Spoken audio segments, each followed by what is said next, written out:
اعوذ باللہ من الشیطان الرجیم بسم اللہ الرحمن الرحیم والذین هم لأماناتهم وعهدهم راعون والذین هم علی صلواتهم یحافظون۔ یہ سورہ مومنون کی آیت نمبر 8 اور 9 ہے، اور ترجمہ ان دونوں آیتوں کا یہ ہے: اور وہ لوگ جو اپنی امانتوں اور عہد کی رعایت کرنے والے ہیں، اور وہ جو اپنی نمازوں کی حفاظت کرنے والے ہیں۔ حضرات گرامی، یہاں پر جو مومنین کی صفات بیان کی جا رہی تھیں، جن کا تذکرہ پہلے گزر چکا، کہ جو اپنی نمازوں میں خشوع اختیار کرنے والے ہیں، لغو سے اعراض کرنے والے ہیں، زکوٰۃ کی ادائیگی کرنے والے ہیں، شرمگاہوں کی حفاظت کرنے والے ہیں، اور اپنے امانت اور عہد کی رعایت کرنے والے ہیں، اور یہ کہ اپنی نمازوں کی حفاظت کرنے والے ہیں۔ تو یہ وہ صفات ہیں جو ایک مومن کی صفات ہیں، اور جن صفات کے ذریعے سے بندے مومن اللہ کے قریب ہوتا چلا جاتا ہے،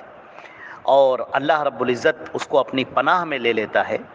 اور یہاں تک کہ وہ جنت الفردوس کا حقدار ہوتا ہے۔ آگے اس کی وضاحت آ رہی ہے۔ ان 6 صفات بیان کرنے کے بعد اللہ رب العزت نے جو بات ارشاد فرمائی ہے، ان کا انعام اور ان کا جو صلہ بیان کیا ہے، وہ آگے آ رہا ہے۔ تو یہاں پر جو 2 چیزوں کا تذکرہ کیا گیا، وہ یہ ہے کہ جو اپنی امانت اور عہد کی رعایت کرنے والے ہیں۔ یہ امانت کا لفظ، یہ امانت کا لفظ کیا ہے؟ آپ کو یہ ہم بتا دیں کہ امانت سب سے پہلے جو اللہ رب العزت کی بندگی ہے، اس بندگی کو پورا کرنے کا نام سب سے پہلے جو اللہ کا حق ہے وہ یہ ہے کہ بندہ اپنی بندگی کو پورا کرے، اور اللہ نے جو احکامات اتارے ہیں، جن کو اس نے امانت قرار دیا ہے، اِنَّا عَرَضْنَا الْأَمَانَةَ عَلَى السَّمَاوَاتِ وَالْأَرْضِ، تو جو امانت، جو تکالیف شرعیہ ہیں، شرعی احکامات ہیں جو اللہ اور اس کے رسول نے بتائے ہیں، اس کو ادا کرنا، یہ امانت ہے۔ یہ سب سے اہم اور سب سے پہلی چیز ہے کہ بندہ اللہ رب العزت کے جو حقوق ہیں، اللہ کا جو حق ہے، حقوق اللہ، اس کو ادا کرے، جس میں سے سب سے بڑی چیز ہے توحید۔ اللہ کے ساتھ کسی کو ذرہ برابر، تھوڑا بھی، ادنا بھی، ایک ذرے کے برابر بھی شریک نہ کرے، اس کی توحید میں کوئی خلل نہ آنے پائے، وہ شرک سے دور رہے، اور جو اللہ نے احکامات اتارے ہیں، جو عبادتیں، جو طریقے، زندگی گزارنے کا جو طریقہ اللہ نے ہمیں دیا ہے، اس کو ہم اپنے اوپر نافذ کریں اور اس کو پورا کریں۔ جو نبی کریم صلی اللہ علیہ وسلم کا بتایا ہوا طریقہ ہے، ہم اتباع رسول کریں، یہ امانت میں شامل ہے۔ اب اس کے بعد اس میں یہ بھی شامل ہے کہ اگر کوئی کسی کے سپرد کوئی چیز کر دے تو وہ اس کو اچھی طرح سے ادا کرے۔ اب یہ حقوق العباد میں داخل ہو گیا۔ اب یہ بندوں کے آپس کے جو حقوق ہیں، ایک انسان اگر کسی کو کوئی چیز سپرد کرتا ہے، چاہے وہ کوئی پیسہ ہو، کوئی دولت ہو، کوئی کام ہو، کوئی ذمہ داری ہو، اگر وہ اس کے سپرد کردہ ہے تو پھر وہ اس کو ادا کرے، اور اس کو اچھی طرح سے ادا کرے۔ اگر وہ اس کے اندر خیانت کرتا ہے، اس کے اندر کمی کرتا ہے، اور اس کے حق کو پامال کرتا ہے، تو پھر یہ خائن میں شمار ہوگا، اور یہ مومنین کی اعلیٰ صفات میں شامل نہیں ہے۔ کنز الاموال کی جو روایت میں ہے، نبی کریم صلی اللہ علیہ وسلم نے فرمایا، جس میں امانت نہیں اس میں ایمان نہیں۔ یعنی ایسا ہو ہی نہیں سکتا کہ ایک صاحب ایمان کسی کے ساتھ دھوکہ کرے، خیانت کرے، جو مال اس کے سپرد کیا جائے اس مال کو وہ کھا لے، اور اس مال کو وہ دبا لے، اور کسی کا مال واپس نہ کرے، اس کے سپرد جو کام کیا گیا، جو ذمہ داری دی گئی، اس میں وہ دھوکہ دے، وہ فراڈ کرے۔ ایک مومن ایسا کر ہی نہیں سکتا۔ اسی طرح امانت کی جو قسمیں ہیں، اس میں سے یہ بھی ہے کہ الادب المفرد میں امام بخاری رحمہ اللہ نے ذکر کیا ہے کہ اللہ کے رسول صلی اللہ علیہ وسلم نے ارشاد فرمایا، جس سے مشورہ طلب کیا گیا اس کو امانت سپرد کی گئی۔ ایک آدمی آپ سے کوئی مشورہ مانگ رہا ہے، آپ سے پوچھتا ہے کہ بھائی مجھے بتائیے کہ کیا کرنا چاہیے، اور آپ کو معلوم ہے کہ یہاں پر یہ مشورہ زیادہ بہتر ہے، اس کے لحاظ سے زیادہ بہتر ہے، تو پھر اس کو آپ بتائیں۔ اگر آپ اس کو نہیں بتاتے ہیں تو پھر یہ غلط ہے۔ لہذا اگر کسی سے مشورہ کیا جا رہا ہے، اس سے کچھ پوچھا جا رہا ہے کہ ہم کیا کریں، ہمیں کچھ مشورہ دے دیجئے، ہمیں اپنی رائے دے دیجئے، تو پھر وہ سمجھ لیجئے کہ وہ اس کی امانت ہے۔ ایک تو یہ امانت ہے کہ وہ اس کے مشورے کو چار کے بیچ میں ظاہر نہ کرے، اور دوسری بات جو اس کے ذہن میں آ رہا ہو ایماندارانہ طور پر وہ اس کو بتائے، اسے چھپائے نہیں۔ اسی طریقے سے ابو داؤد کی روایت میں ہے کہ اللہ کے نبی صلی اللہ علیہ وسلم نے فرمایا المجالس والامانہ، جو مجلسیں ہیں، مجلسوں میں جو باتیں ہوتی ہیں وہ ایک طرح کی امانت ہیں۔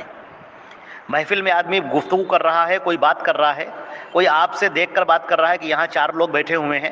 کچھ لوگ ایسا کرتے ہیں کہ ان باتوں کو سن لیتے ہیں پھر باہر جا کر اس کو پھیلا دیتے ہیں، یہ غلط ہے، یہ بالکل غلط ہے۔ اسی طریقے سے آج کل ایک یہ بھی رواج چلا ہے کہ لوگ ریکارڈنگ کر لیتے ہیں کال کی، بغیر اجازت کے ریکارڈنگ کرنا غلط ہے۔ آپ اس سے پوچھ تو لیں،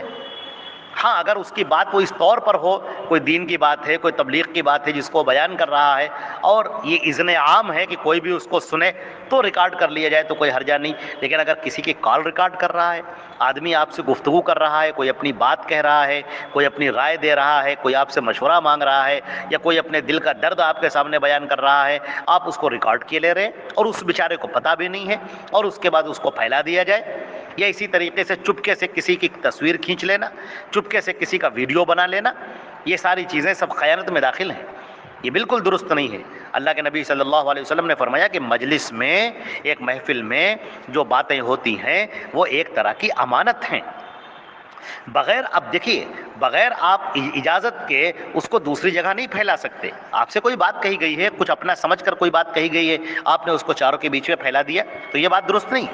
حدیث شریف میں یہ بھی آتا ہے کہ جو صحیح بخاری کی روایت ہے، صحیح بخاری کتاب الایمان کی روایت ہے، جو امانت میں خیانت کرتا ہے وہ نفاق سے کام لیتا ہے، یہ منافق کی علامت ہے، ایک مومن کی پہچان نہیں ہے، یہ ایک منافق کی بات ہے، مومن نہیں ہے وہ جو امانت میں خیانت کرے۔ اس کے سپرد کوئی مال دیا گیا، پیسہ دیا گیا، ذمہ داری دی گئی، کوئی چیز دی گئی اور وہ اس کو خیانت کر رہا ہے، تو امانت میں خیانت کرنے والا ایک مومن نہیں ہے، وہ نفاق سے کام لیتا ہے۔ اچھا، امانت کے تعلق سے نبی کریم صلی اللہ علیہ وسلم نے حجۃ الوداع کے موقع پر ارشاد فرمایا، صحیح مسلم کی روایت ہے کہ عورتوں کے متعلق اللہ سے ڈرو، کیونکہ تم نے ان کو اللہ کی امانت اور عہد کے ساتھ اپنی زوجیت میں لیا ہے۔ تو عورتوں کے معاملے میں بھی بعض لوگ عورتوں کے ساتھ بڑا برا سلوک کرتے ہیں، اس کو بالکل جو ہے نوکرانی بنا کر رکھتے ہیں، تو یہ طریقہ درست نہیں ہے۔ عورتوں کے حقوق ہیں، وہ ان کو آپ ادا کیجئے، اللہ کا نام لے کر، اس کے عہد و پیمان کے ساتھ، اس کی امانت کے ساتھ آپ نے زوجیت میں لیا ہے، لہذا زوجیت کے حقوق ادا کریں، اس کو خوش رکھنے کی کوشش کریں، اور ایسی باتیں نہ کریں جس سے اس کے دل کو تکلیف ہو وغیرہ۔ تو اس طرح کی بہت ساری چیزیں ہیں جو یہ سب امانتوں میں داخل ہیں۔ اسی طرح عہد میں ہیں، عہد کہتے ہیں قول و قرار کو، آپ نے کسی سے کوئی وعدہ کیا ہے اور اگر وعدہ کیا ہے اور اس کو پورا نہیں کر رہے تو یاد رکھیں کہ یہ بھی منافق کی علامتوں میں سے ہے، کہ آیت المنافق ثلاث، منافق کی 3 علامتیں ہیں، بولتا ہے تو جھوٹ بولتا ہے، اور جب اس کے سپرد کوئی امانت کی جاتی ہے، امانت کی جائے تو اس کے ساتھ میں وہ خیانت کرتا ہے، وعدہ کرتا ہے تو وعدہ خلافی کرتا ہے۔ تو یہ بات درست نہیں ہے کہ آدمی جب کوئی وعدہ کرے تو وعدہ خلافی کرے۔ اور ایک روایت میں یہ بھی ہے اذا خاصم فجرا، اگر وہ جھگڑا کرتا ہے تو گالیاں دیتا ہے، برا بھلا کہتا ہے، فسق و فجور کی راہ اختیار کرتا ہے، تو یہ سب منافق کی علامتیں ہیں، اور اس سے ایک مسلمان کو بچنا چاہیے اور اپنے اندر امانت اور عہد کی پوری پابندی کرنی چاہیے۔ جب امانت اور عہد کی بات آ گئی تو اب آگے جو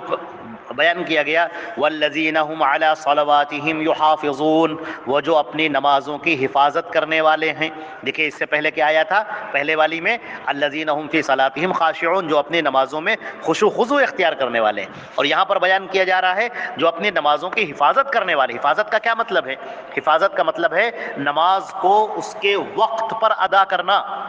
حضرت عبداللہ ابن مسعود رضی اللہ تعالیٰ عنہ کی روایت ہے کہ میں نے، بخاری اور مسلم دونوں میں ہے، بخاری کتاب مواقیت الصلاۃ میں، کہ میں نے اللہ کے رسول صلی اللہ علیہ وسلم سے پوچھا کون سا عمل اللہ کو زیادہ، سب سے زیادہ محبوب ہے، سب سے زیادہ اللہ کو سب سے زیادہ کیا محبوب ہے، کون سا عمل اللہ کو سب سے زیادہ پسندیدہ ہے؟ آپ نے فرمایا الصلاۃ علی وقتہا،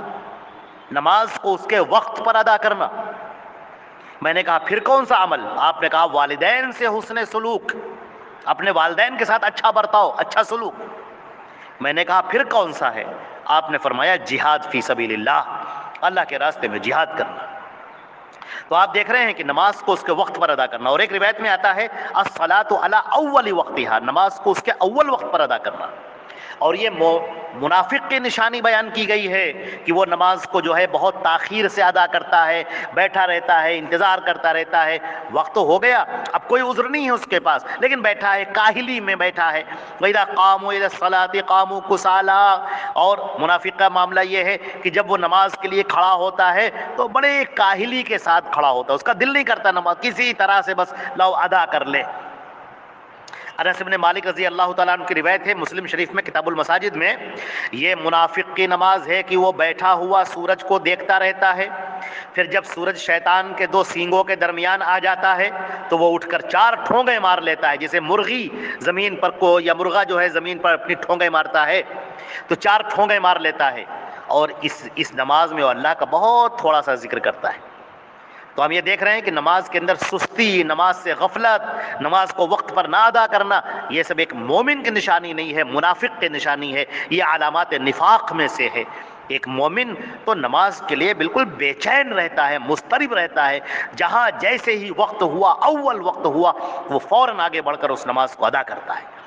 لہٰذا ہمیں ان صفات کو اپنے اندر لانی چاہیے۔ اور اس کے بعد پھر اگلی آیت ہے جس کے اندر بیان کیا جائے گا کہ یہ جو 6 صفات اپنا لیتا ہے اس کا انعام کیا ہوگا، اللہ اسے کیا دے گا، انعام کیا ہوگا،